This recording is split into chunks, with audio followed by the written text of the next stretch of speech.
What's good, y'all? It's Coach Brody. And recently, I decided to sit down and give this new interview with a vampire show a watch, right? Because I've been a big fan of Anne Rice's media, media inspired by Anne Rice. Because I'm not going to act like I sat there and read all of her books or anything like that. But I definitely watched and thoroughly enjoyed Interview with the Vampire. It's one of my childhood favorite movies. And then also Queen of the Dam. And you know, I had to see Queen of the Dam. I didn't even connect the two together the first time I saw them. I just thought that Lestat was just a common name used for a vampire, kind of like the way Dracula is. But with the influence that Anne Rice has had on the way that vampires are depicted in the first place, she really is one of the biggest transformers in modern media when it comes to the way that vampires are depicted. Right? It's like when we look at the suave vampire with seducing, using that glamour instead of just using fear. This whole idea of vampires being these more complex characters, with a certain level of humanity to them, is something that kind of came about with Anne Rice, right? And I'm not sure if there was somebody before then who did that, but she really exemplified it in a way where a lot of different media is taking inspiration from it. Like, let's say we're talking about like Twilight. There's a lot of people who hate Twilight. I'm gonna be completely honest with you. I enjoyed it, right? I remember those days. I think it was back in middle school where everybody was talking about what was it, Team Jacob versus Team Edward. I remember those times.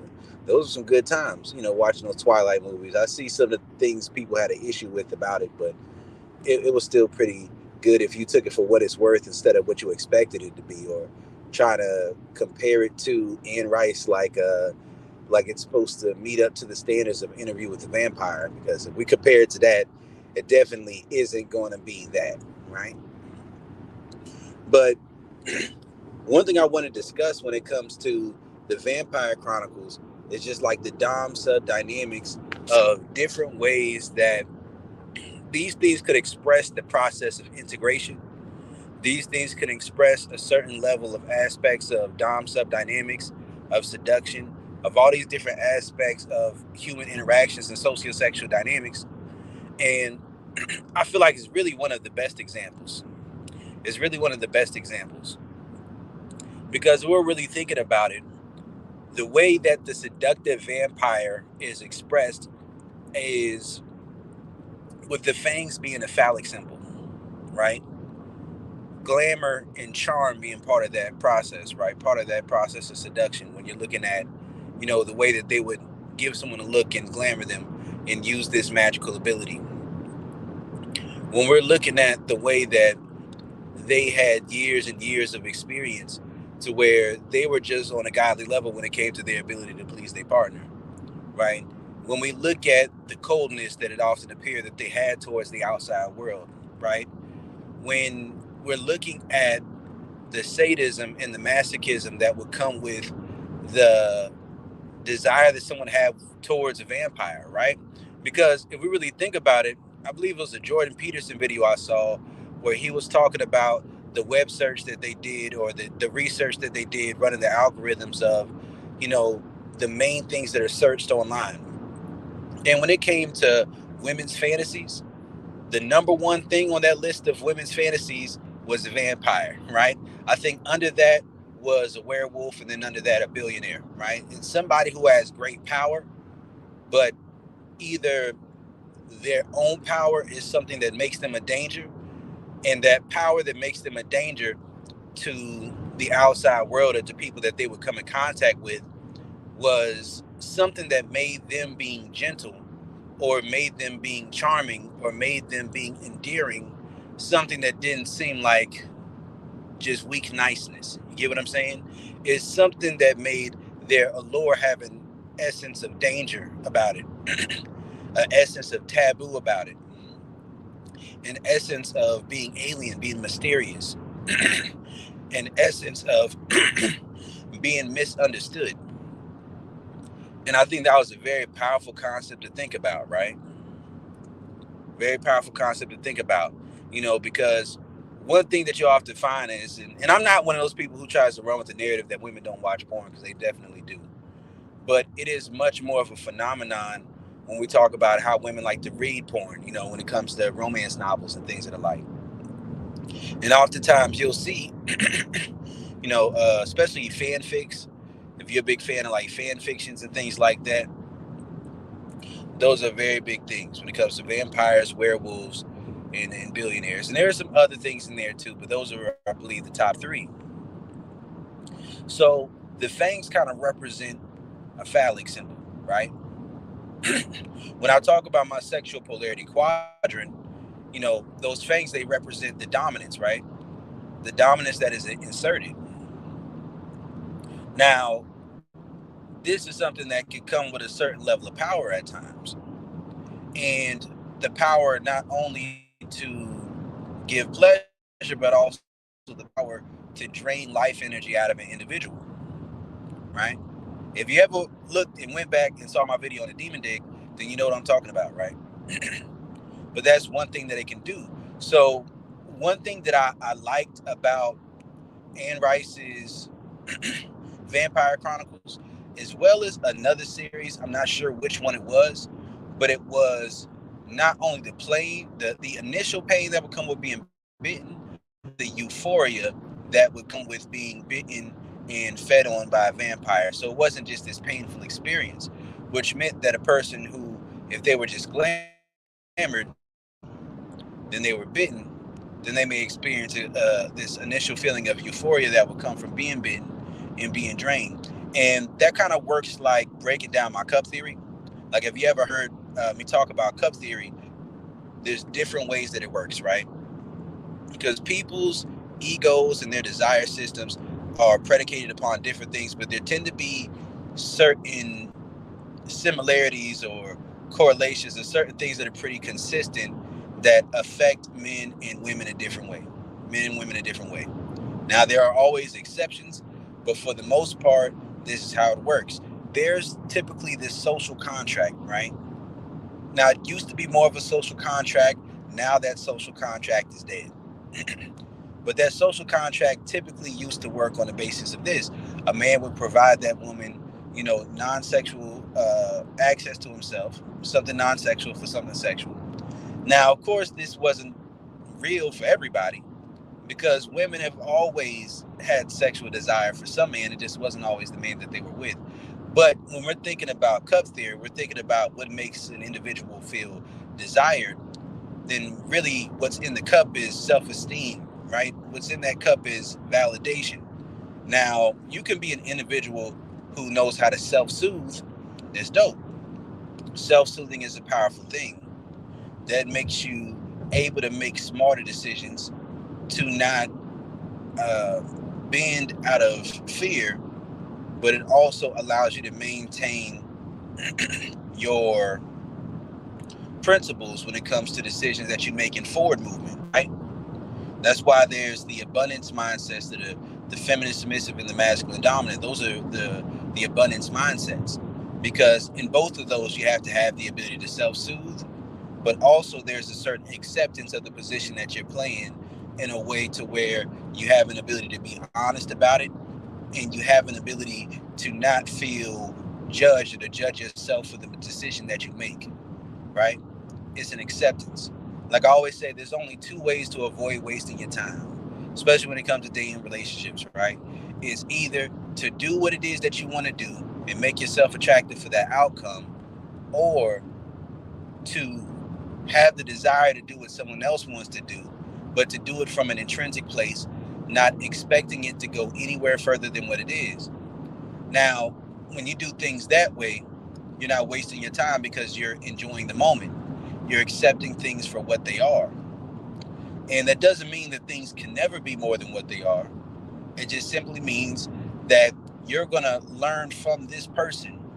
If they want it to be more, you learn from this person what it's going to take for it to be more than what it is. Now, the tough part about it is this: there are some people who will tell you to do things that will actually hurt your bottom line of what it is that you would desire to do more, right? Now, that's what I would call the feminine dominant, right? That's an individual who doesn't reward good behavior, they reward bad behavior. And an individual who rewards bad behavior is someone who could be compatible with a person who's taking a feminist submissive role, because there will be no direction. You get what I'm saying?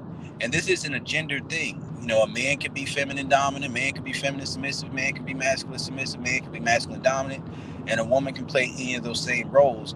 But the goal and the outcome is the integration process. So when I'm breaking down ideas surrounding, like when I'm breaking down these ideas that are surrounding Vampire Chronicles, when it comes to, you know, Anne Rice's Vampire Chronicles, there's certain narratives and themes that play a part in it. Like one of those things is how Lestat would say, you know, I wasn't given a choice, so I'm not going to turn you unless you're given a choice, right? You know, you get to choose whether you want to or not, right? That's asking the person and trying to acquire consent before you do something that you know may affect them in a negative way, right? You know, if it's not something that they desire, it's something that may affect them in a negative way. So you want them to be able to consent to that choice, right? That's more of a masculine dominant thing, but that's not the only form of it, right? Because not all the time, just because somebody agrees to something means that they fully agree with the decision that they're making. You can't always control that, right? But you can try to vet for that, and there's certain things you can do to, you know, to acquire the information of whether or not that's really what it is. And part of that is by rewarding good behavior. See, the masculine dominant, it flips that whole scenario and subverts that expectation of, like, let's say a man meets a woman, right? And let's say he meets her, and instead of her feeling like she's giving him sex, she feels like he's giving that to her. Then instead of the conversation about consent being what he has to do in order to get what he wants, it's what she has to do to get what she wants when he wants the same thing. That's making yourself attractive for the outcome that you desire, right? But there are certain ways in which people go about this that can also have a negative effect on the individual. And this kind of brings us to Lestat and Louis, right? Now, watching the interview with the vampire, uh, watching the show versus watching the movie is an interesting experience, because one thing that they changed when it came to, well, they changed a few things. They changed a good bit of things. One, Louis is now a black man, right? He's a black man. He's a Creole living in New Orleans. Now, I believe in the original movie, Louis was, you know, living on a plantation as a slave owner. One thing they kept the same was the zealot brother, who was very religious. And I don't think that they really delved into Louis's brother so much in the movie. I haven't watched the full movie in a little bit, Interview with the Vampire, but I think they delved more into the relationship between Paul and Louis in Interview with the Vampire, the television series. Another thing was they made it very clear, you know, instead of just hinting around Louis being gay, they just made it clear. But the way that they went about getting to it was, he wasn't a man who accepted himself or what that was. He was a man who was always holding back who he was in a way that hurt himself because he wanted to maintain appearance. You know, that's something that people speak about when they talk about toxic masculinity, because there are several forms of toxic masculinity, right? One form is like rape, abusing, you know what I mean, coercing. That's one form of toxic masculinity, right? Because when you're doing, you don't have some consent. You want to get the ego stroke of feeling powerful and in control through taking advantage of another person who doesn't want what you want. That's fucked up. It's not cool. But another form of it is the repression of oneself, right? Like, let's say it's not that a person wants this feeling of being empowered and control.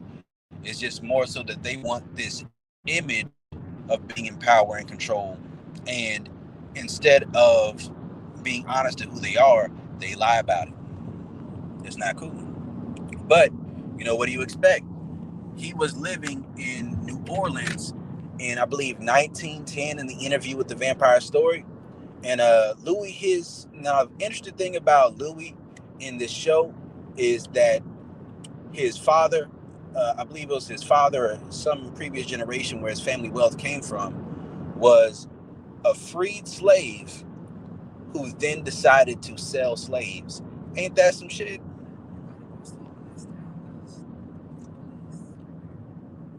Like, ain't that some shit?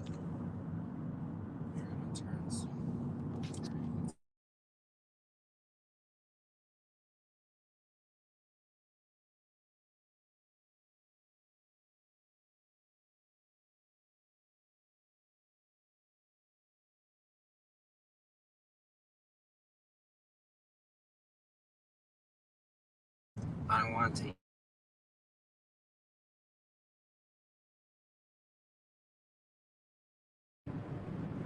So for him, it's just crazy how his family got their wealth through being black people who sold slaves. Now, something happened to their business. I'm pretty sure it was the abolition of slavery, and his father passed away.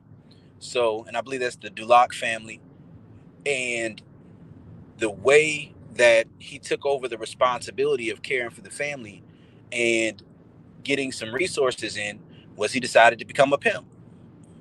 So that was an interesting contrast.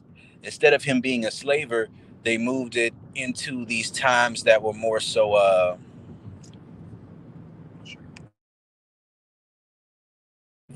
They moved it into times where it was more so just illegal, slavery itself, but also,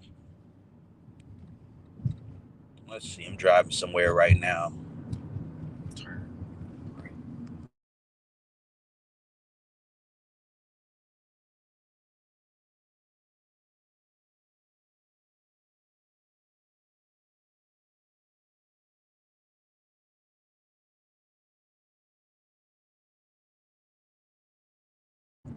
It was also a time where prostitution was legal, at least in that part of town,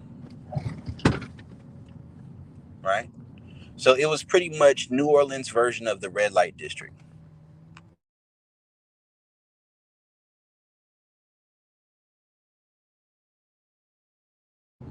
So I believe it's called Liberty Street. And I think there may have been a little bit of some real history behind this whole Liberty Street thing, right? Now I have to check back into my notes a little bit while I'm doing this to make sure I got some of my facts right, right? But there were 8 out of the 24 rooms or houses, brothels that were on that street. He had 8 of them. I'm not sure if all of them on that street were brothels, but 8 of the 24 establishments on that street, he had them. So he was a young entrepreneur. He's really doing his thing. And one thing that's very much emphasized in the first episode is he had to convey this image of strength. He had to convey this image of strength at all times because he was in a business that if people saw weakness in you, they would chew you up and spit you out.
My mic was muted a little bit.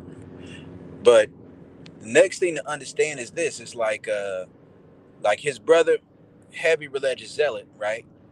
But he himself still had those principles in his upbringing.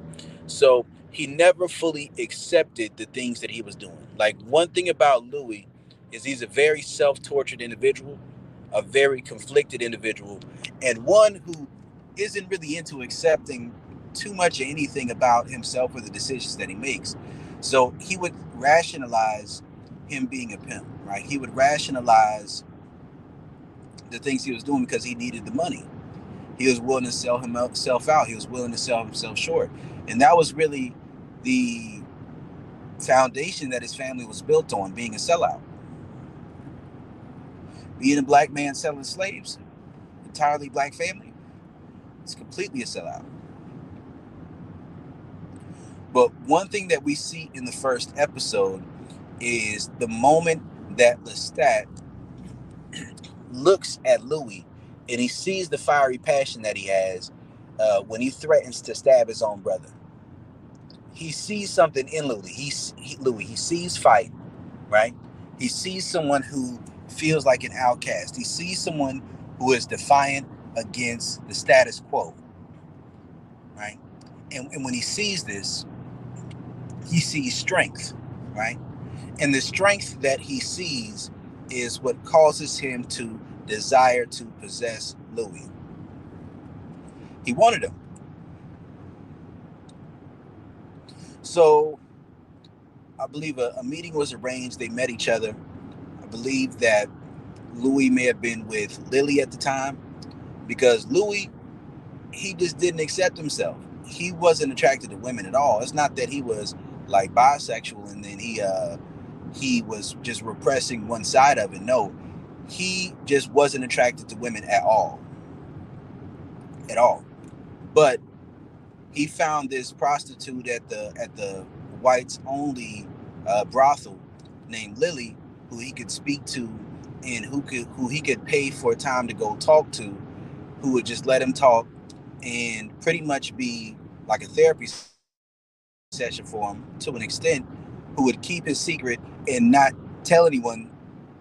That way he could keep up appearances and no one would notice that they never see him with a woman. Right? No one would ever see, because he could always keep up appearances through going to see Lily at the brothel. Now, Lestat is there in every way possible. He upstages and pretty much embarrasses Louis, right? And he humiliates him. Now, part of what he does is what a lot of people would consider call in the PUA community negging. He negged the fuck at a Louis, right? But what he did was he caused him to feel an emotion, right? It was this grandiose combination of both humiliation and degradation as well as admiration. That's an interesting combination right there of emotions to be feeling at one time for this individual, because he was in there, he had his money, he would say certain things to him that were kind of fucked up. And it was interesting because you could tell that Lestat isn't really a racist individual, right? He's all about the outcast. He's all about being himself, and he just doesn't like inauthentic things, right? He's not a fan of the incompetent, and he's not a fan of the pretentious, right? Louis is just not a fan of these things. He's all about self-expression. I think I remember seeing a video where someone was talking about things that Anne Rice would say about her characters. I believe that when it started off, Lestat in the interview with the vampire was initially supposed to be a representation of her husband who she had divorced from. So very seductive, he's very charming, right? And I think one thing to think about, and I also say this too, it started off that way, but then it became pretty much a reflection of her animus, right? I know it was more so a thing of, how that was like the man or the male inside of her that she wanted to express.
Lestat ended up forming into pretty much her animus. Whatever her animus was at the time, right, began to be what suck out and snuck out into the character of what Lestat represented. So at first, the way that Lestat was represented was more as this brutish, charming, somewhat abusive individual in this very powerful whirlwind of emotions. But then he ended up being transformed later on into pretty much the protagonist of the Vampire Chronicles series. And I think that's a powerful thing in and of itself. I think it is. But that's how it started, and that's where it ended up going to.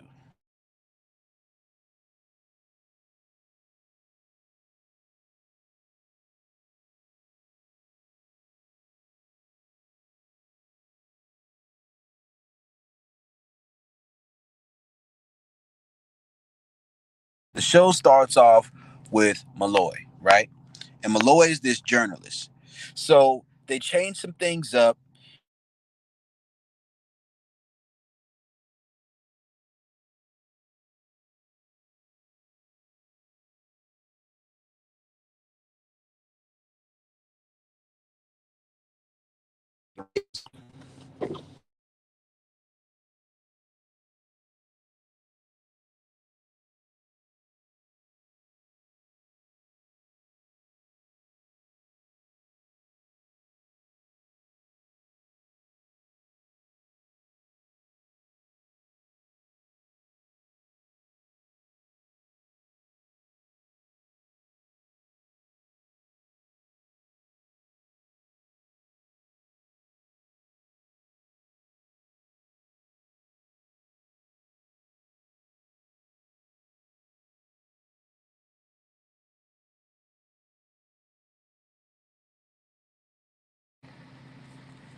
So Malloy was this interviewer who did the interview 50 years ago. So it's currently June 8th, 2022, right?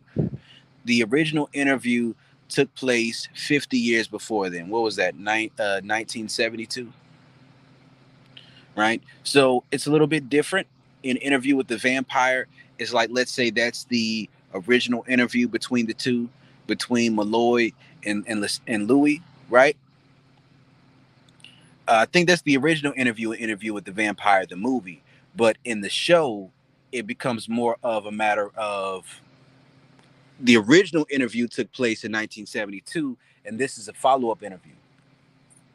So it seems more kind of like somewhat of a continuation of the Interview with the Vampire movie in a way, but it's still different, right? It's 22 years later. Now Louis is living in now he's living in Dubai, right? That's where he's living now. So of course, he's got a fuck ton of money. He's had a fuck ton of money the entire time. That's one thing that hasn't changed. And Malloy was never turned into a vampire by Lestat, right? He was never attacked and turned into a vampire by Lestat in the story. Also, they changed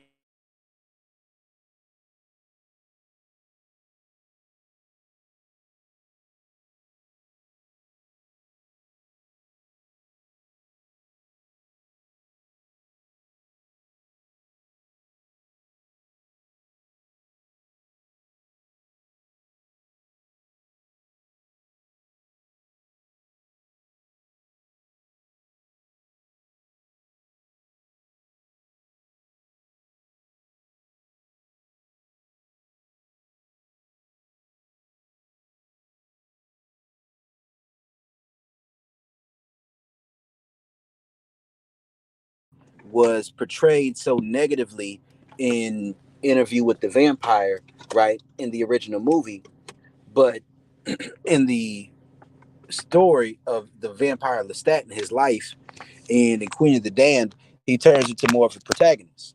So they wanted to change some of the narratives about Lestat being this heavily abusive guy and character who is just terrorizing Louis and all this other shit, right? They wanted to change that around. Now, don't get me wrong, he still has his tendencies, but that just comes with a vampire for the most part, right? That just comes with the vampire for the most part. But when we're looking at this aspect of it, uh, these potholes crazy as fuck. Hold on, let me go ahead.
All right, I'm back in here. Now, there were a lot of different things that were going on in the dynamics between the different characters. I did think it was interesting how they changed the orientation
to really bring up and call him on his bullshit about inconsistencies in his story.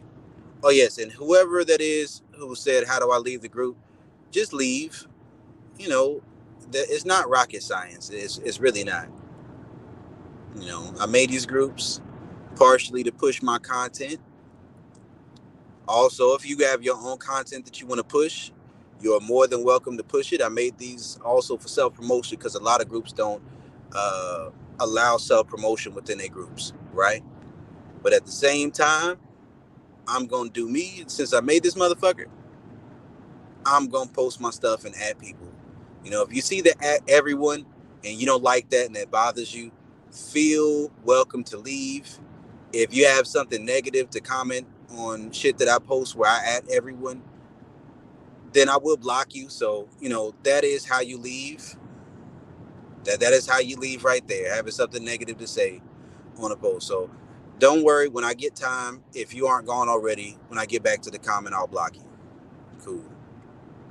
But man, when we're talking about these dynamics between these characters, he's really asking the hard questions. Like he's really asking the questions to get down to the nitty gritty about who Louis is and the way he remembers his experiences with Lestat. I think one of the powerful things was the concept of the odyssey of recollection, right? How certain memories could get changed due to the way that we feel about those experiences and the way we feel about the people involved in those experiences. The way we interpret who that person is and what their behavior was and how they treat us is oftentimes going to be filtered through our perception, through our perspective, through the way that we view life and reality, through the ways we view those relationship dynamics. And one thing to understand about the relationship dynamic between Louis and Lestat, and one thing I will say is this right here too. I know there's some people who get upset because it seems like they can't watch any show, quote unquote, without certain, agendas popping up. I'm not somebody who's going to say that there is no agenda. I'm not somebody who's going to say that. It would be disingenuous for me to say that. But I'm also somebody who will say that good art in its good artistic form, well thought out and purposeful, everything deserves its reputation and its representation that's part of the human experience. That's my perspective. So I don't have a bunch of hate for a bunch of things. If it's natural to the natural progression, or it's natural to what the original work suggested, and that original work is fire, if that original work is fire, then I'm all for it, right? I'm all for it. So like here's some examples of that, right? When we're talking about representation, for people who like to talk about like agenda stuff, you know Ellen Ripley, right? Ripley in Alien, one of the best written female protagonists of all time. Nothing Mary Sue about her. She was competent, she was down for the cause, she did what she had to do, she didn't take no shit, and she was the one who got to survive at the end of the day, right? Now, there's people who are mad about She-Hulk right now. I didn't get a chance to watch it yet, but if you know anything about the actual comics, right, and how She-Hulk really got down, there is nothing about the She-Hulk show that is inconsistent with who she is, with the things that people complain about when they talk about certain agendas, right? Another example would be Dumbledore. The Secrets of Dumbledore came out recently, right? And there were some people who probably would have had an issue with it. They didn't know that it was already made known by J.K. Rowling that, like, it was already made known by J.K. Rowling that Dumbledore is a gay man. Him and Grindelwald, they had their situation, and that's part of the reason why, and it adds weight to the struggle that they had between the two, and it added weight to them being adversaries and what they were going through in the Secrets of Dumbledore, right? That is good representation. It adds to the story, right? When it wasn't necessary, it didn't need to be in there, but for that story, it was something that very much added to the story. So I think we do need to be honest that there are times where certain things that people have an issue with, they mix up their bigotry, right? They mix up their misogyny, they mix up their homophobia, they mix these different things up with things that probably could be some agenda shit, right? Some things are some agenda shit, but other shit is just stories being told by humans that depict the human experience. These are that take place within the human experience for many people, and sometimes it's relevant to the story. If you don't like it, you ain't gotta watch it, but just some of that shit, if you get over it, you'll be able to experience and appreciate different forms of content in media that you were never truly able to appreciate before. And I think that's something that is a powerful concept to me, right? So when I'm thinking about the Dom sub dynamics within the Vampire Chronicles, one thing that really comes out to me is how I think that Louis kind of represents a brat, right? Louis would represent the masculine submissive in certain ways, like in his relationship to Lestat, the masculine submissive, because he would be the person who is repressing their femininity, right? He wasn't someone who truly was dominant in his heart. That wasn't really who he was, to take this this position of power and control within his life. He wanted a place to let that shit go. Internally, he felt like he needed it. And that part of him that felt like he needed that and desired that is what drew him to Lestat, right? That's what drew him to Lestat. And that's what Lestat used to draw himself to Louis. That's a lot of what was going on. But the issue with it was this: Lestat had this idea that by exposing Louis to this lifestyle that he was living, right? That by exposing him to what it meant to be a vampire and to be a child of the night, that Louis's life was already in a position where these things would enhance his life, where he could transcend being a black man in America, being, the stigma of being a black gay man in 1910. That's what they wanted to do. That's what he thought it would do. That's what he wanted to share with him. But the thing about Louis was that his conscience was very strong. Being conflicted was something that was just within his nature and who he was. He couldn't help himself but to be conflicted. That was just a big part of who he was. So, he was always going to feel the need to take these actions that were so contrary to what his internal principles were about how things should be. And that he took the opportunity, and his life leading up to that point did lead him to that place. Like his brother's accidental suicide, right? That was a tough part, right? When his brother died and his mother blamed him for it. So now he had no one around him to be there for him, right? How, Lily was killed. But Lily was actually killed by Lestat. Now that's one part that makes it a little interesting, right? Lily was actually killed by Lestat. But Lestat, and I'm jumping ahead a little bit, but Lestat would just tell her, Lestat told him her life was miserable anyways. I give death to those deserving. Now, one thing about that giving death to those deserving thing and mentality was that wasn't always true in the case and the people he chose to kill within the show of Interview with the Vampire, right? Because I believe that's one thing that they brought out when it came to that's one thing that they brought out when it came to the vampire Lestat in the story, was that Lestat would choose to kill those who were evil people or people who deserved to die for the most part. At least he would try to stick to those principles, right? So he did have a system about how he would do what he would do. Now, it wasn't a situation where he just wouldn't kill. It is not that that's impossible, because Louis learns to do it. Like at the time of this interview taking place, between Malloy and Louis. Louis already had stopped killing humans for over 20 years. It's been over 20 years since the last time he's killed someone. So, but also keep in mind, when they did the initial interview, that was 50 years ago. At the time of this interview, Louis is a lot less conflicted with himself, and he's a little bit more reserved to accept who he is, to accept that he's a vampire. I remember when they were having those dinners and they were eating, something that you'll notice is, it started off with him getting some AB negative blood. I believe this is episode 2 or episode 3. It starts, he gets some AB negative blood, from the blood banker farm. He has like a farming blood for him, and then he eats a fox, right? It's kind of some fancy pants shit. I feel you.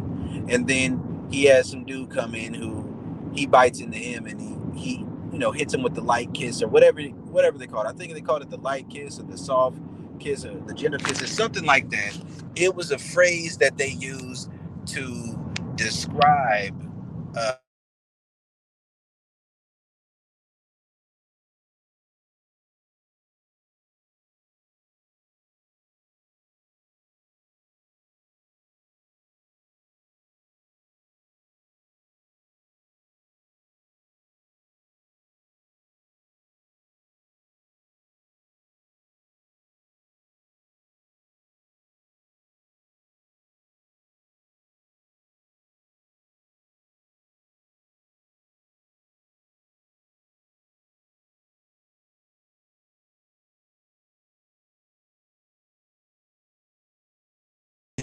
with other things in a way that would cause him to have control over his actions and behaviors. I think one thing to think about with the masculine submissive being Louis was that within this, he would repress his desires to be dominant at times. He would repress like a lot of things. He would repress both his dominant ego and his submissive ego at times. So he would repress that dominant desire that he had to be a monster. You know what I mean? He would repress those dominant desires to just press it and put it into his shadow, right? He would push it into his shadow to the point where it would have unconscious control over his behaviors, and then he would end up feasting on people that he didn't want to feast on, right? Or let's say the repression of his submissive ego, where he would repress it to the point where Lestat was able to seduce him.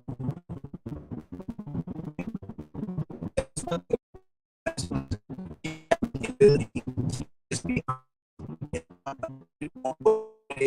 you are, you put yourself into a scenario of someone who can pick that up, who can pick this aspect of you, and then people flaws with it not, they give you enough space to be comfortable, and they know how to, they know how to get into your mind. It'll just be a matter of time before you're doing for them, what it is that you truly want to do. But that does not mean that when you leave out of that momentary state of feminine submissive in that moment where you give up control, that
So in this, these are like the dom sub dynamics of what's going on. I just lost signal real quick, and I'm back now. So if anybody knows how long I was gone, can you leave that in the comments? Because I don't know how long I was gone. I do not know. So I'm driving right now. Right. But when we're looking at the dom sub dynamics of it, to insert your fangs would be the phallic symbol, right? That's something that stretches an individual. That's something that gives a person this euphoric feeling while draining their lifeblood energy, right? And that's kind of like what I was talking about with the incubus game, right? As the fangs enter, that would be the phallic symbol displaying the penis. It's like if you're in the dominant stance as a man, then you can create this feeling of pleasure, this feeling of arousal, this feeling of desire within a woman that causes her to continuously pour out that energy of desire to get in the subspace, right? Now, you have to be in abundance, right? Because the more desire you pour out, the more it pours out of your cup, right? The more desire you pour out, the more it pours out of your cup. So, unless it's a scenario where a person is reciprocating you, right, with something that you want that may be non sexual in some capacity, right? Typically, there might be like aftercare, or they're already in a relationship or something like that. Then if you get taken too far into that space, it's only something you can do for a periodic period of time, right? It's just like, think about the good girl, like the church girl. Think about the girl who has very strong morals, right? But because she represses her desires so much, you know she may try to live a life of dealing with men who she may view as weaker, right? She may attempt to do that while trying to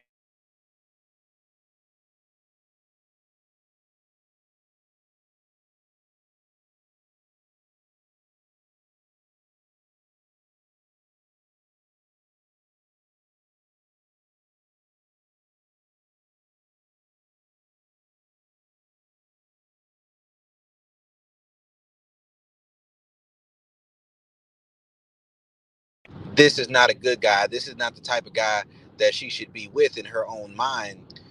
Part of it is because she doesn't respect the guy as a leader and she doesn't truly trust him. It makes it easier for her to understand that the situation may not last because there are already things she has against him from the beginning, right? But also, that taboo adds to the desire.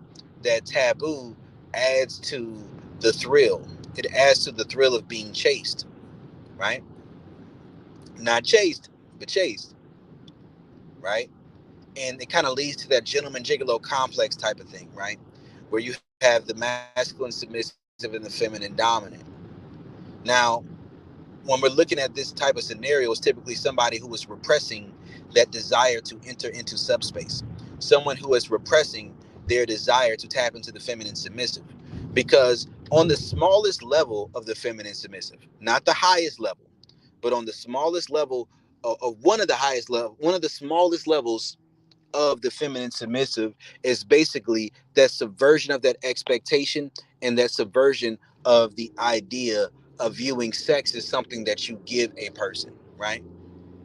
So simply by dealing with the dominant man in the first place, she gets to have the opportunity to experience pleasure that is receiving something that she typically feels that she's giving, which is control.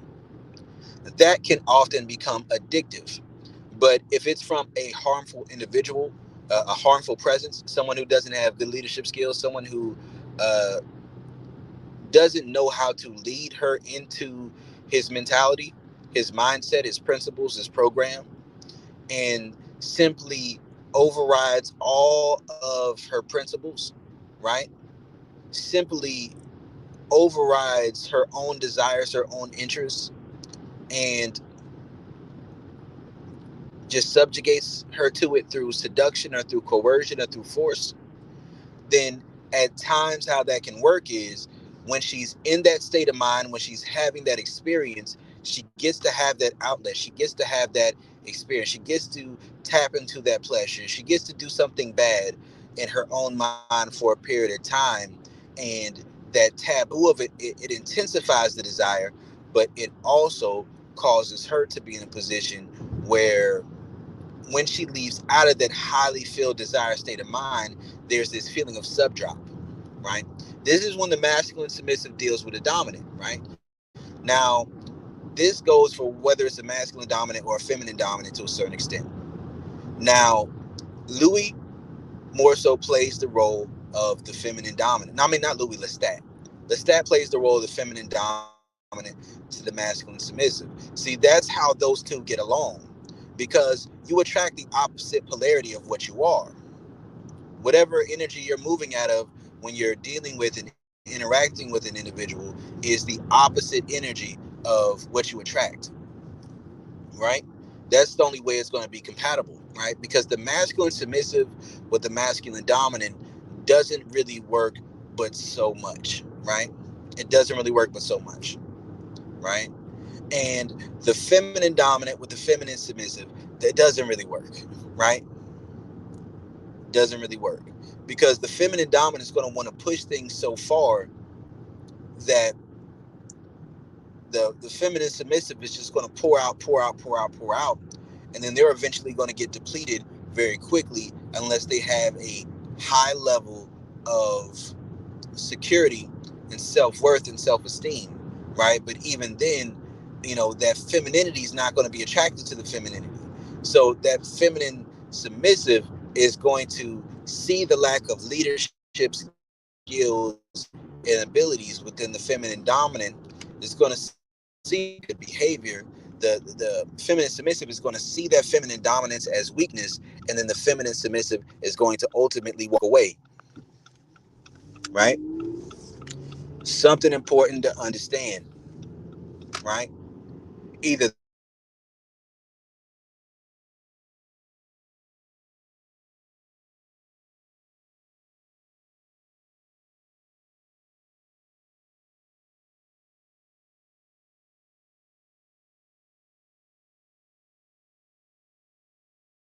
right? Or they both become two people who are just playing some games and pretty much doing each other dirty, right? And then it just turns into that type of situation. Now, Louis tried, right? He tried, not Louis, Lestat. Lestat tried to go the consent route, but you have to also understand that he was getting in every bit of Louis's head, right? He was getting in his head, like literally reading his mind, getting into his mind, speaking voices into his head, right? On some Randy Orton type of shit. I hear voices in my head, they talk to me, they understand, they talk to me. That's kind of how it was, right? But also, he was going against his beliefs in a certain way, right? And he also was an individual who literally stopped that band where he was in confession and killed all the priests who were there. So he went out of his way of professing his love, right? Of professing his desire, of chasing after and desiring Louis to the point where he poured in his cup a whole lot, right? He really went out of his way to pursue Louis. He was fixated on him. And that's one thing about the feminine dominant, right? The feminine dominant, see, femininity is attracted to masculinity, right? Because femininity is attracted to strength, right? So that resistance that the feminine dominant feels, that challenge, is ultimately what attracts them to the person to the extent where they're willing to go through whatever it takes to try to win that individual over, right?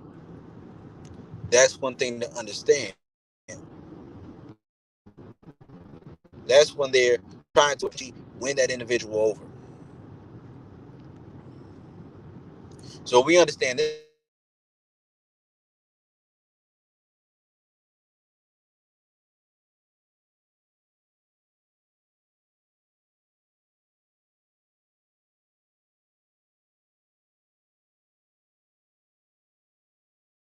dominant. Didn't make it a challenge, didn't make it such a hard thing, then what would have occurred is Lestat wouldn't have been interested because Lestat was looking for someone who could pretty much give him a challenge. And when you're looking for someone to give you a challenge, versus someone who you have the leadership skills to guide. When you're a dominant individual, then you put yourself in a position to be constantly fighting against the social programming of the individual that you're dealing with, right? Because they don't truly seek to be under you. They don't truly seek to be submissive to you. They don't truly seek to adopt your mindset or your vision or your program. What they really desire from you is the emotion of feeling chased, the emotion of a dominant individual who is willing to bend off of their square in order to make them feel validated through the way that you're willing to be bending, at least up front, and to give them the plausible deniability necessary to get the validation that they need to fill their cup out the way before they give you control. So, not every aspect of the feminine dominant is always such a bad thing. It's just a matter of when you're fluid, which is the feminine, right, about your desire for control, then that means that you want what you want by any means necessary, which means that you are an emotional individual who tends to be impulsive, right? Which means that you won't be averse to certain methods of manipulation. You won't be averse to certain methods of conniving. You won't be averse to certain methods of putting a person under a very high pressure situation, of putting all the cards in your deck stacked up as much as humanly possible or inhumanly possible in the case of Lestat, in order to tear the person down to the point where they are near the point of desiring death for themselves, and then they just give up and they wield in that moment. See, when it comes to that way of interacting, you have to understand the glow up principle, right? The glow up principle is this, right? When an individual is in a survival mode, that's the masculine submissive or the feminine dominant. When an individual is in that survival mode, once they get to a place where they feel like they have enough of what it is that you're offering them on their own, they no longer want you and they no longer need you.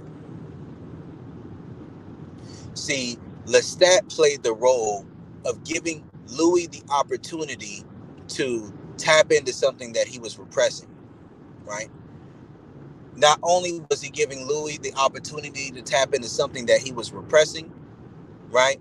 But he was also allowing Louis the opportunity to feel like he was being seen for the first time, that someone really saw and understood him, right?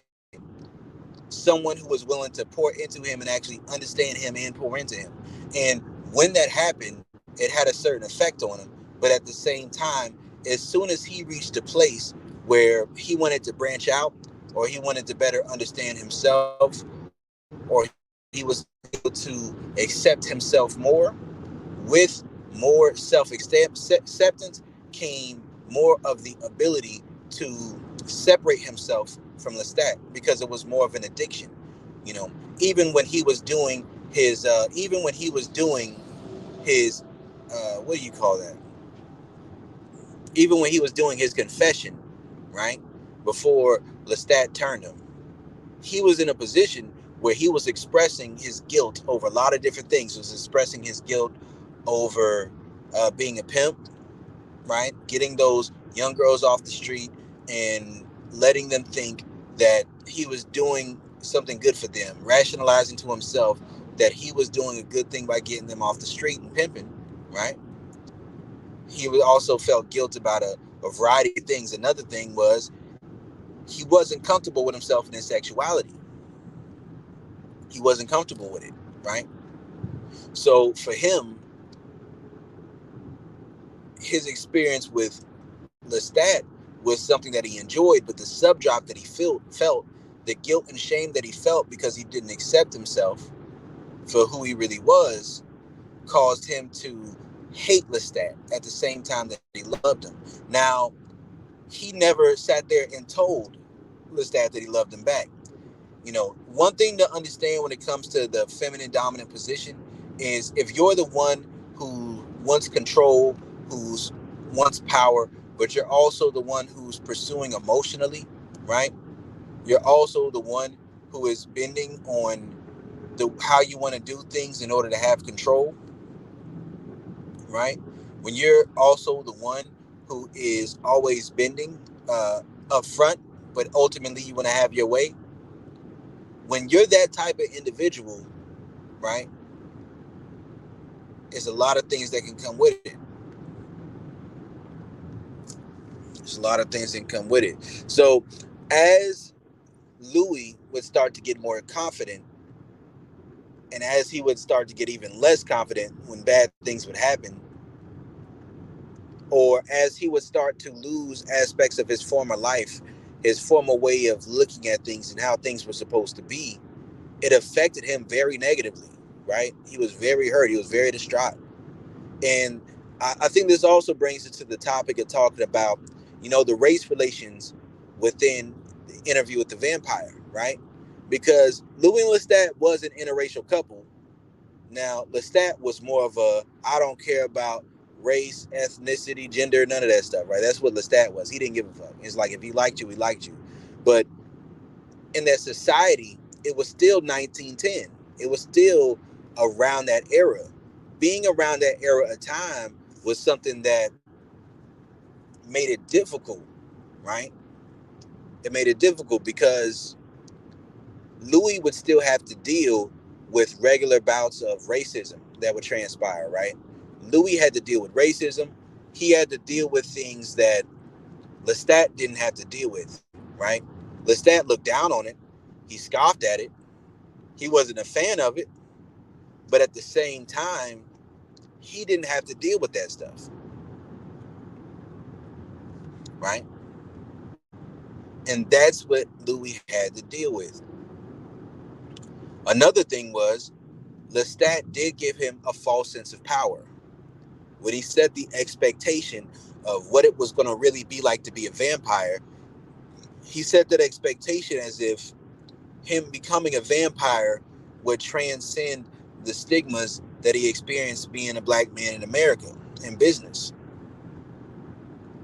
He thought that these things would change his outlook.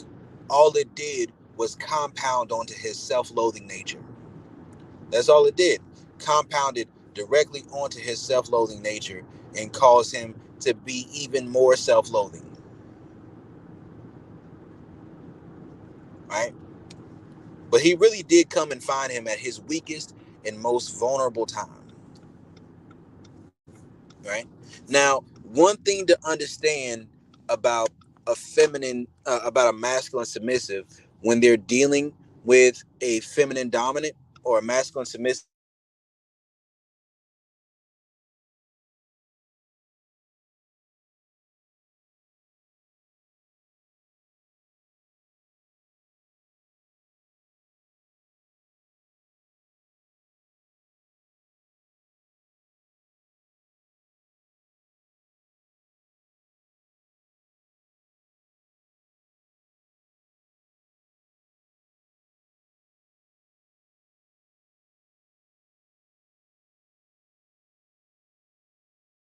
but the internal conflict that Louis felt was a good example of the masculine submissive nice guy or the masculine submissive good girl, right?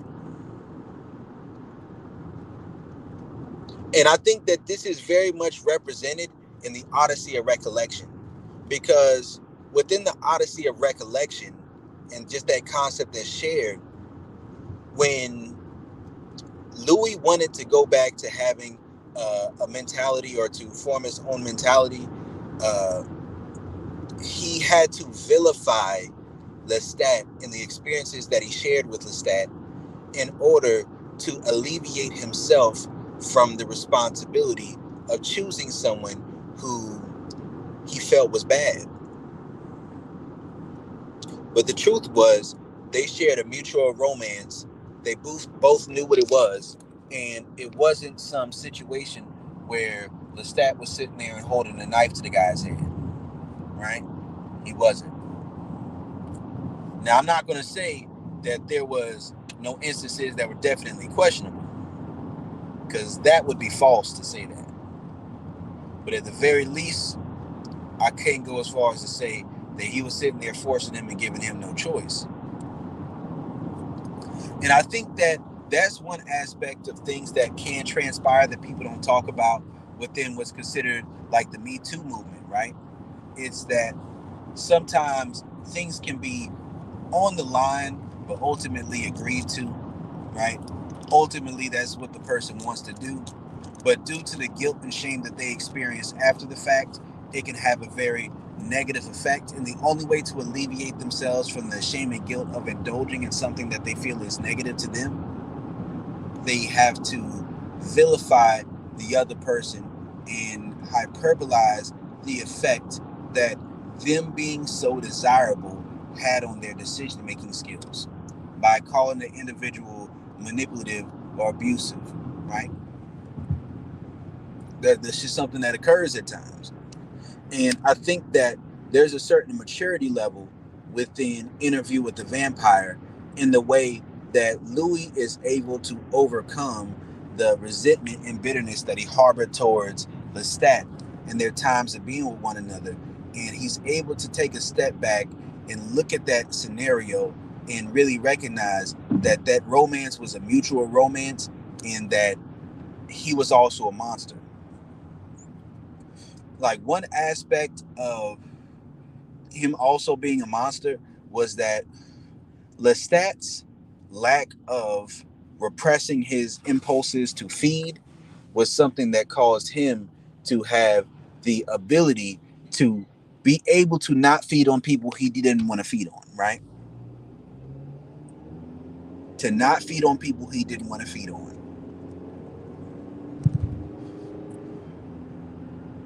Louis did not have that, right? Anytime someone noticed him, his shame and his guilt would overtake him so that he couldn't even just feed on someone unless it was a situation where he truly preyed on the individual. Because the need for plausible deniability that he needed for his submissive ego was the same need for plausible deniability that he desired for his dominant ego. And it took him a long time to integrate his dominant ego into his morality. That was a very difficult thing for him. It took him a very long time to be able to do that.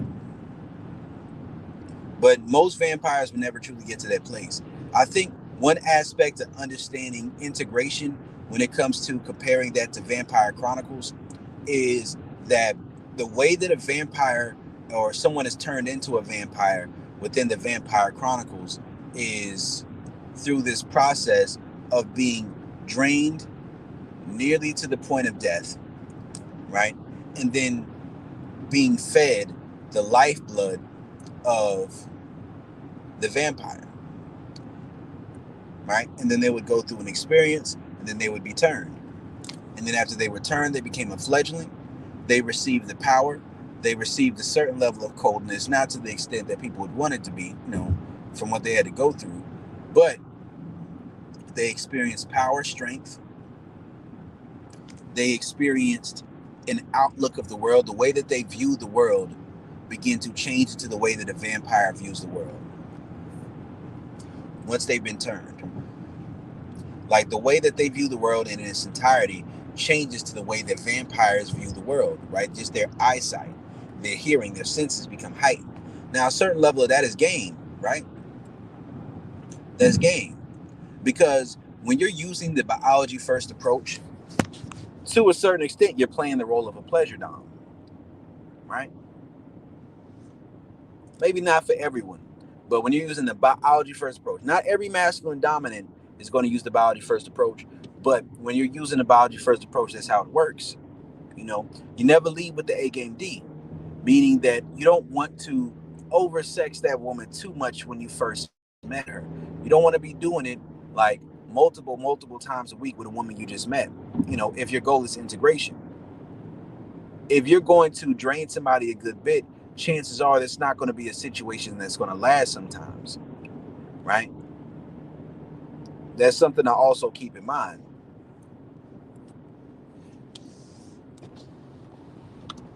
It's not always going to be a situation that's going to last. So you have to understand the little drink, right? You have to understand the little drink. And not only do you have to understand the little drink, but you also have to understand that you give a person the opportunity to understand what they're getting themselves into. You reward good behavior. When they're pursuing you, when you're pursuing your knowledge, hold up.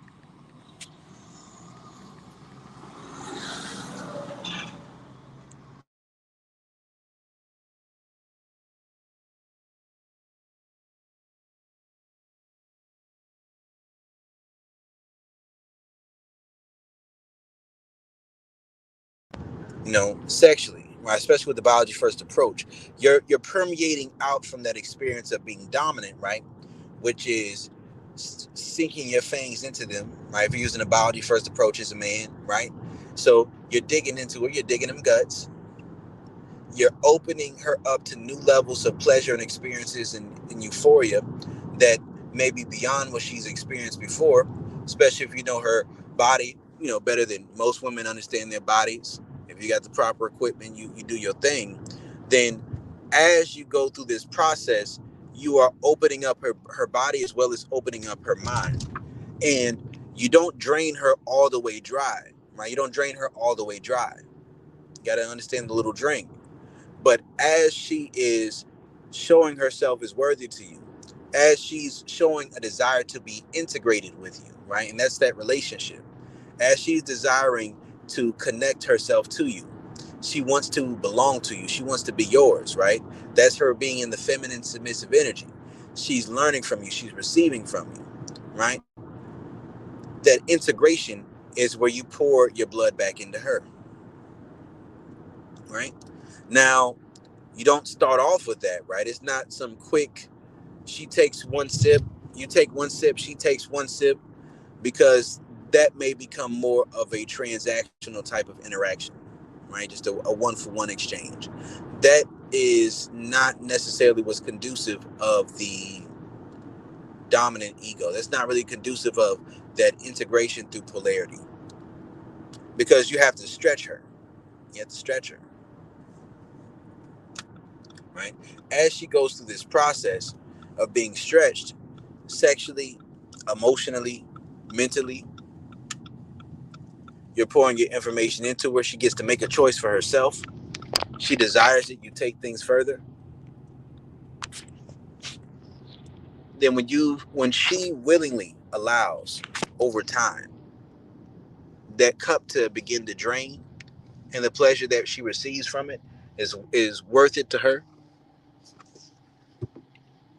then when she gets to a certain place, you drain her near dry, right? You don't allow her to die. You don't drink at a dead blood, right? You don't drink from the dead, right? Like, you don't integrate with somebody who's dead inside, right? You don't integrate with someone who has a low cup, right? Like, if their cup is just low, separate from you, they already have a low cup. They're not going to have a capacity truly to be able to appreciate going through that process, because there's so little in their cup that how much they'd have to be stretched on a regular basis and consistently in order to be in a position where they're truly prepared and ready to integrate with you and what comes with the lifestyle and who you are and what you're trying to do. That is so, like, that's too much for them. They can't handle that, right? They can't handle it. So you don't drink from the dead. You got to understand that part as well, right? You do not drink from the dead. Now, another thing to understand is that when they're in the feminine submissive, this process goes through, then you begin to pour out some of your own lifeblood, which is you're giving that validation, right? You're giving that validation, but then you give that ultimate validation when their cup is low, right? Where you drain them. And at that place, where they've shown that to you, then you integrate, which is you feed them that validation when their cup is low. When they're strong, their desire is to be with you from that place of strength. They accept the role, they accept the position, right? And then that's where you start to tap into some of the feminine submissive with them, right? Which is where the way that they interacted with you, right? The way that they got on your program, the way that they show their desire to interact with you and to deal with you is something that causes you to naturally desire to be around them, to be in their presence, to interact with them. You're rewarding good behavior. So that comes with the feminine submissive. That's where the integration takes place. Now, one thing to understand is that a new vampire is not going to be stronger than their maker, right? That's just something to understand. They're still, they're strong now. They've been, integrated with you. They've been in the feminine submissive, and then they integrated, and they still have a certain level of strength, right? But with this certain level of strength, they're still new. You've given them some games, so they got some rules, right? They got some understanding. They got some principles that have replaced the principles of their previous mentality before they've awakened in this way. And typically, part of that awakening is the awakening of the feminine submissive, and that feminine submissive awakening does have a component of sexuality to it, right? Now, with this awakening of the feminine submissive, right, comes this integration where they've received your masculine dominance into them, like the masculinity that you have as a dominant. Since they've consented to it, they understand what's taking place. As you've poured that into them, that masculine energy into them, that has change not everything about everything that they believe and think and how they see everything, but there is a certain language that's there. There is a certain understanding. There are certain principles that you taught them that they've received. So now, when they're in a position of strength, the desire is to push the envelope of what that program is that you've shared with them. And that's a very important concept to understand. And I know that it took me a little while, a little convoluted. I'm driving right now. But Louis was never truly in the feminine submissive when it came to Lestat. He would have feminine submissive moments out of the repression of his masculine submissiveness, right? When his desire was at his peak moments, when he was uh, so low, when he was in a low space, right? Or when Louis would fill his cup with validation, right? With talking to him, with being there for him, with giving him gifts, with showing him affection and making him feel desired, then he would be receptive to allowing Louis to be in a position of power and control. But ultimately, in that relationship between Louis and Lestat, Louis was the one who set the boundaries. Louis was the one who set a lot of the expectations. Louis was the one who would set his price about the way things were and the way things were supposed to be. And Lestat would oblige. But Louis would never truly accept and embrace what he had become within himself. So it led to further inner conflict because he would never truly accept it. He would never say, listen, I'm a vampire now. This is what I do. Louis would want to feed on rats. He would have someone would come with like a basket a week to where he stayed and give him like a basket of rats a week so that he could feed, which is pretty much like being a vampire vegetarian. He tried to go down that route of only feeding on bad people, but that didn't work out. He couldn't do it. It's just he couldn't bring himself to take joy out of having that type of power. For a long time, things worked this way.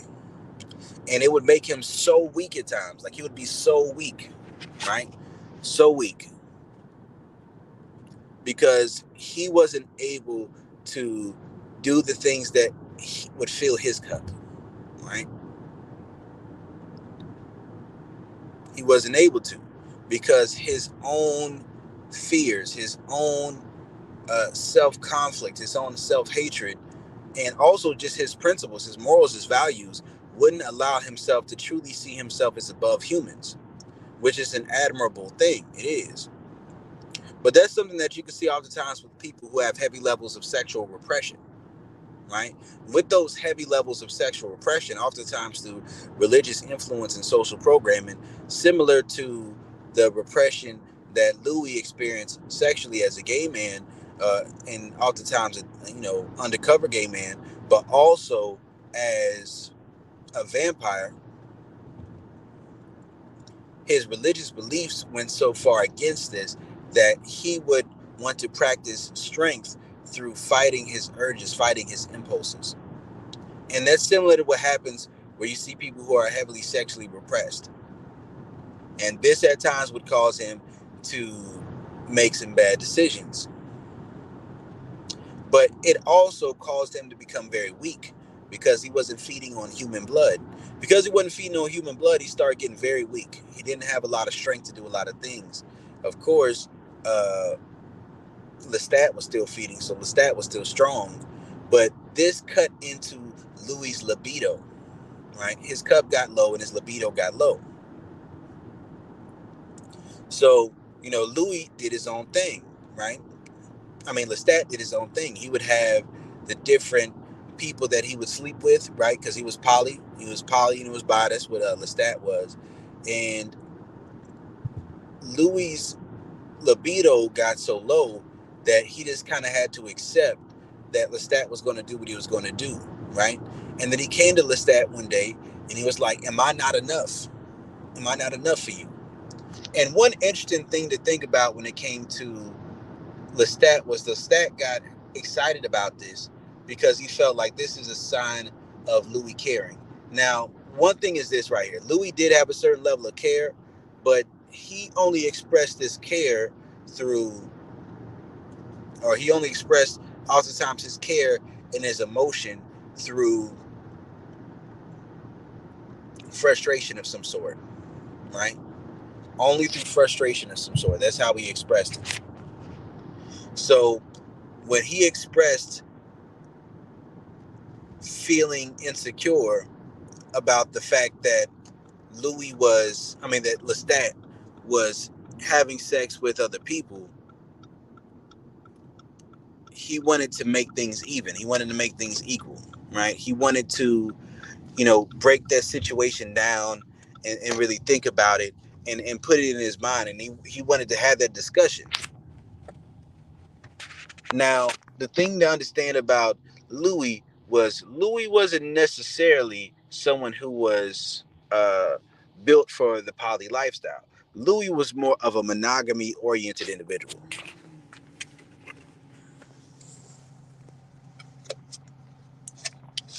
Now, of course, he would have his desires, just like people have people that they're attracted to. Everyone's going to come across people that they're attracted to on some level at some point at some time. To give the impression that it's not that way would be unrealistic, right? But for the most part, he didn't truly desire to be an individual who was being promiscuous. And this is one thing to think about with Dom sub dynamics as well, right? Uh, Oftentimes, there, certain relationships are only based in the concept of, hold on, let me see this right here. Some dynamics are only built in the concept of, how do I put it?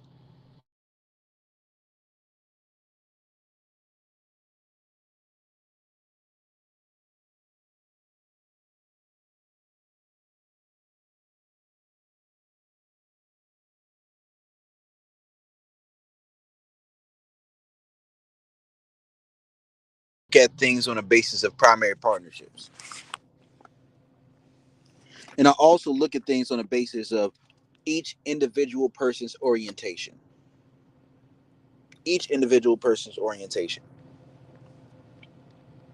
So, although Louis had the freedom to do what he wanted in the same way that Lestat did, Louis already wasn't meeting the needs at home when it came to Lestat. Now, Lestat didn't put it off on Louis. He just said, I like variety. But his lack of feeding gave him a lack of strength, which lowered his libido. So when he came across Jonah, uh, long lost, love interest that he had or fling from his youth, he went and got some head. That's what the nigga did. You know what I mean? And he had to bite into himself to avoid like eating Jonah alive, because that's what he was going to do. Of course, Lestat came and he watched and he snuck around and he spied on him. I don't know how he was able to spy on another vampire. That's some good spying right there, because they got them ears and stuff. But it was just an interesting way that it worked, because he also experienced jealousy. Now his jealousy was a little bit different, because what Lestat said is, Lestat's poly. Lestat was like, listen, you, of course, you can go fuck whoever you want as long as you come back home. That's all he had to say, because it's about the primary partnership, right? It's about the primary partnership.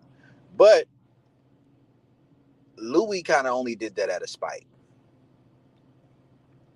That wasn't the only reason, but that was part of it. And also, the emotions that he felt in the moment towards Jonah was something that was emotionally dipping into the bag of what Lestat wanted from Louis, right?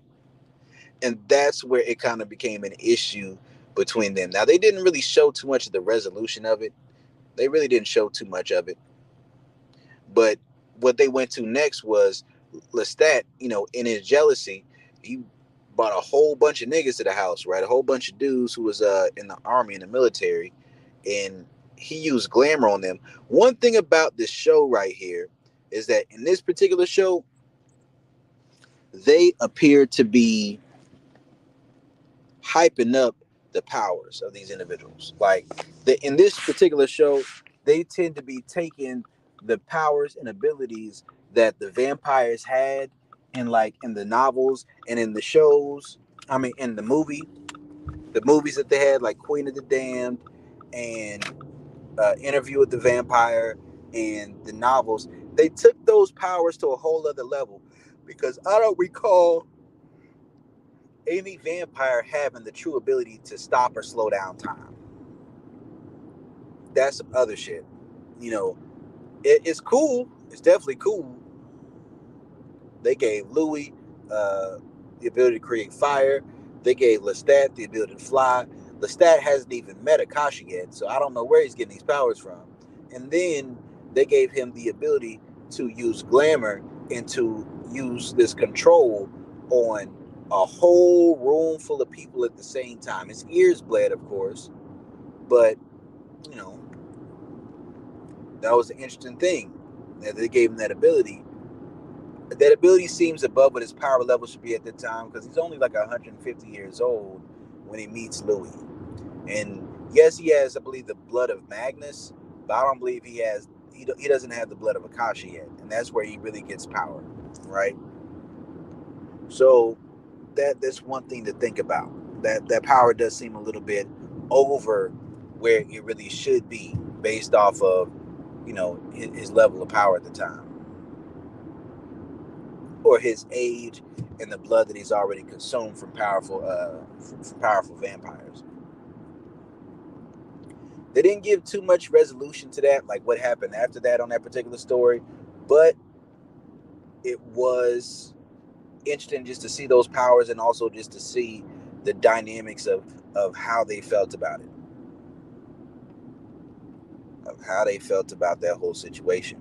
Because that whole jealousy thing was interesting. And one thing to understand about feminine dominance at times is, in the masculine submissive as time, is oftentimes for the masculine submissive, they may not truly tap into the feminine submissive all the time and give the type of desire that the masculine dominant or the dominant would truly want, which is why a lot of masculine submissive get cheated on. Because when you're in the masculine submissive, you're too in between, right? It's like Masculinity is stifles submissiveness, right? It stifles submissiveness. And not only does it stifle submissiveness, but it also represses dominance,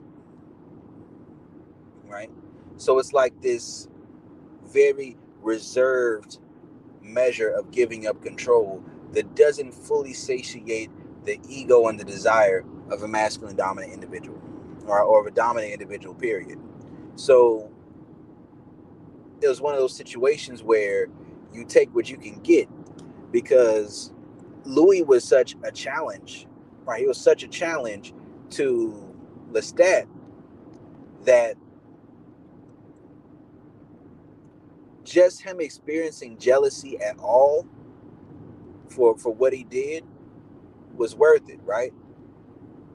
That's something that gave him pleasure, right? It gave him satisfaction to know that he cared enough to get jealous. And then he wanted things to be fair, even if what that situation, how it would affect each of them, what they were doing was two completely different things.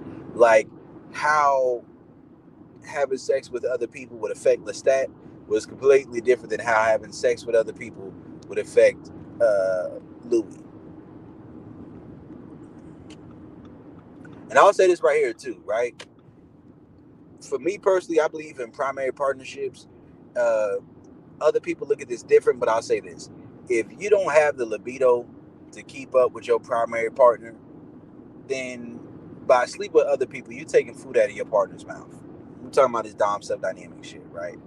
So what I say is this: variety is for something where both of your primary basic needs are already met, and y'all are both cool with it. Y'all are in abundance, and this doesn't negatively affect your relationship, the way you view your partner, the way you view yourself, the way you view your dynamic, right? That's just one thing I personally believe. So it's just like Lestat. If Lestat's libido wasn't greater than Louis, then I don't see the need to be doing that. But that wasn't what the case was. Louis went down a whole lot because of the whole, not feeding on humans thing. Let me look up some more talking points that I put on here.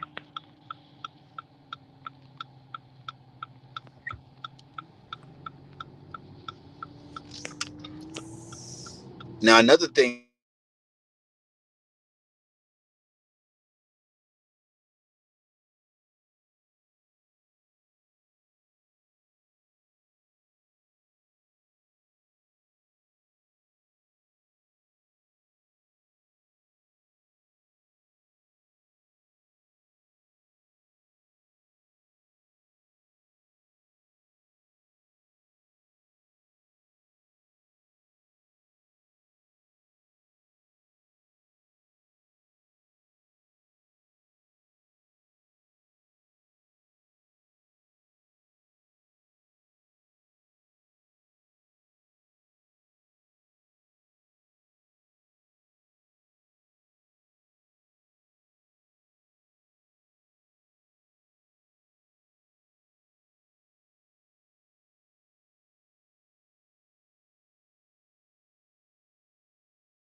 And this speech wasn't really broken down all that well in the comic, or I mean, in the book or in the interview with the vampire movie, right? But in this interview with the vampire uh, show, they go a lot deeper into that speech, but they didn't tell the whole speech, but they went a little bit deeper into it. And into it, one thing I like about what Louis said is that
I do not know exactly how long I was gone. I was talking this whole time, and I was probably gone for a little while, right? But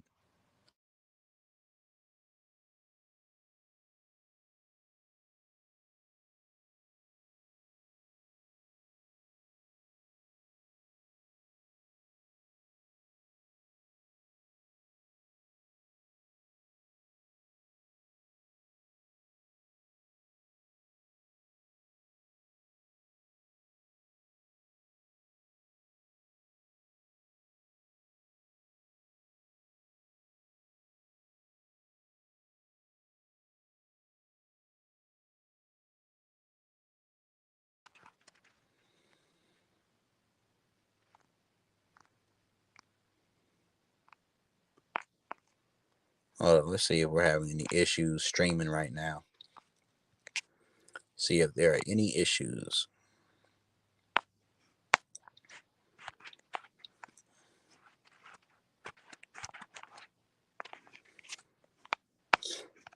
All right. And then so also during this story he's speaking of being queer and his difficulties with taking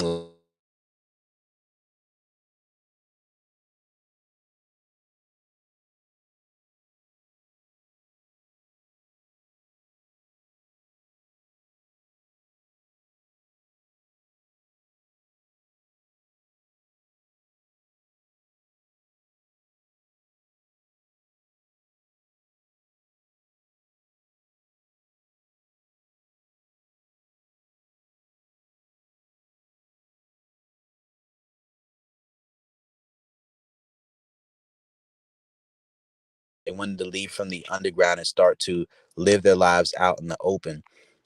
So part of the reason that he wanted to tell this story was one,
now this is one thing that expresses a certain level of the masculine submissive, right? Someone who's rigid and stifled in how much they submit themselves, which comes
once again, right? Once again, this thing has left me out. I don't know why it keeps leaving off of here. I'm doing this on my phone. But another thing that Lestat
that he desires to live by, right?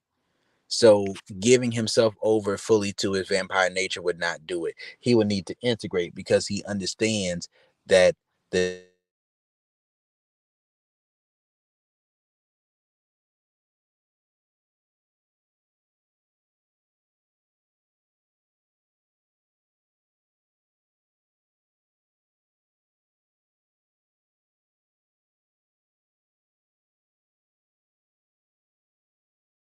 right? And through this loss of the image of self is this very negative feeling that Louis wanted to avoid. And there was some truth to the fact that he did need to accept himself some more.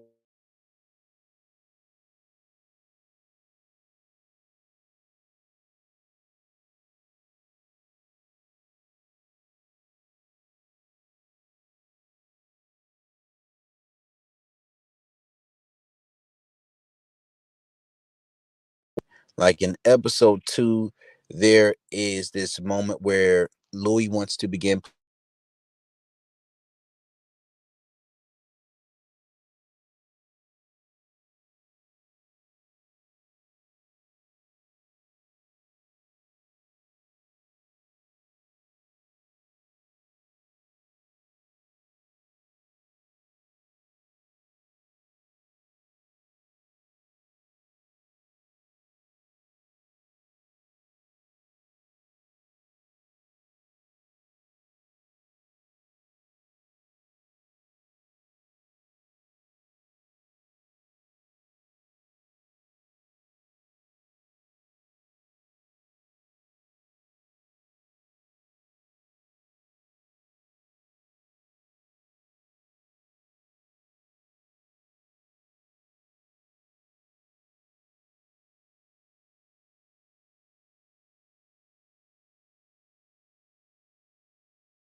like Lestat would help, but this isn't really what Lestat valued, right? And we got to look at the blue laws, right? Where they started adding in laws in pre prohibition times where they were about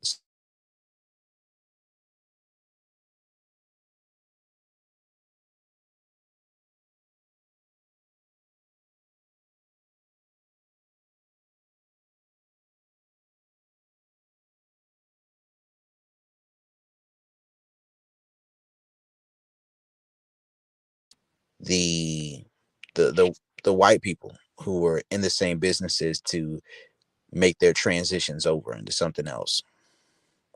One thing that gets brought up is Malloy brings up the Stockholm syndrome and the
And this is where we get to the part of the interaction in episode 2 about Louis asking, "Am I enough?" Because after Lestat went in and performed his, performed what's it called, the Midnight Blues. I don't remember exactly what it was, but when he went and performed and showed up the guy who was playing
since they're vampires, they're gonna live for a long time. Plus, they're already killing people. So, what more is fucking who you want gonna hurt?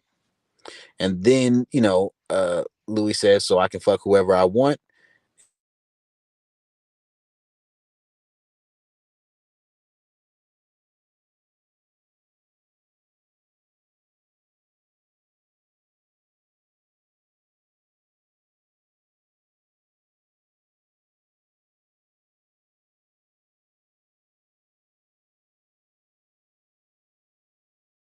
Louis' best clients, they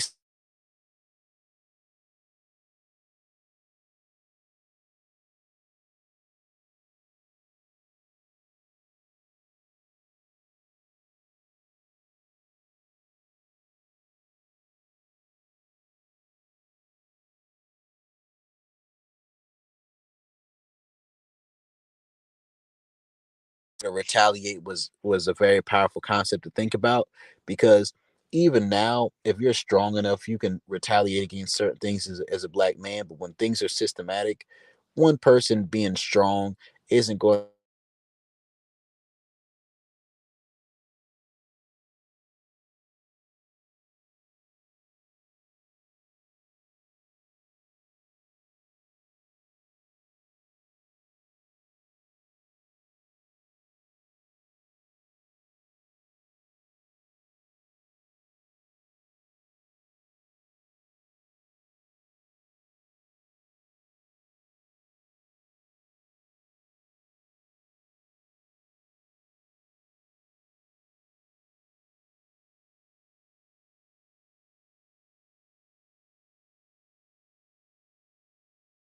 right.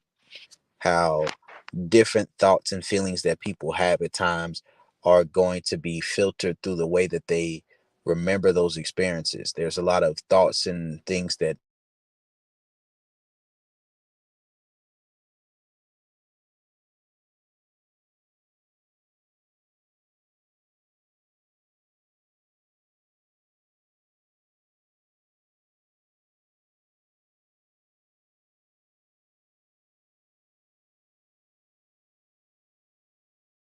is mature. When he did the previous interview with Malloy, it put him into a negative headspace. And that headspace was to blame Louis for everything. I mean, blame Lestat for everything beyond what actually was just Lestat's doing.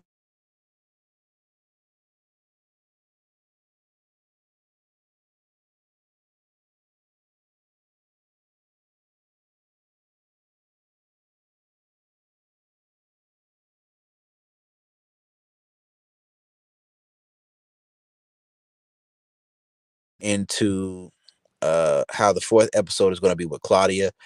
It was interesting how Louis gave the impression that simply through giving himself over to saving Claudia, that that was his redemption. Just saving Claudia was his redemption. No matter how many people got hurt, what he did, and how many people he hurt, and how many things did happen, this saving this one girl was his redemption, right? So that's another thing to think about. I know what happened with Claudia in the story of the interview with the vampire movie. I remember she was played by Kirsten Dunst, and Armand was played by Antonio Banderas, and that was interesting because uh, Armand is supposed to be in a 17-year-old's body, and Antonio Banderas definitely wasn't 17, but it was still pretty cool. So we're gonna see what happens on this episode 4. Pretty soon, Bleach is coming back, so I'm ready to do some content talking about Bleach coming back. I might come on here again after a couple more episodes of the show to give my thoughts on it again. This is Coach Brody. I am out.